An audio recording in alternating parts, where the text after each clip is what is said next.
राधे कृष्ण सांग मैंने cute Devanshi channel को स्वागत। आम घर को जाइलु तो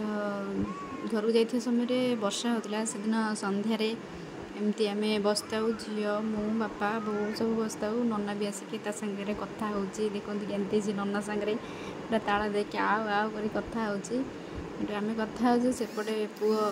मैंने पार्थ सी तार ठिया है नानी मानी एमती तार होची अणा होनी काले झील को मार कौन एटू आसीगला आसिक झील कहीं जाइए शोक एमती शोक रहा माने से आखि बुझी शोब से कहीं आखि बुझुनी तो नना को ता आखि खिंची दूसरी तो आखि तो खिंची दिए एमती कर लगुच गेल कर माने सुविधा होनी केमती गेल कर ऊपर शोब शोकी गेल कर भारी भल पाए भौणी कहले तार बायाणी सिस्टर माने भौणी भौणी है बायाणी सब गेल करमती मुँह करके पूरा गेल कर फोन करे कथा है नानी माँ बायाणी सब पचारे भारी भल पाए थापुड़ी दूचे एमती भाई भौणी खेलिले के समय देखिए झील भी ताको देखिले भारी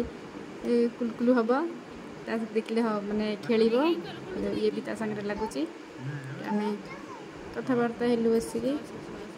सन्धार एमती कथबार्ता है नना ता सामने कथा होता है ये पुओ कथा होता है कथबार्ता है बस सन्ध्याटा बीतीगला वीडियो लाइक भल लगी लाइक शेयर सब्सक्राइब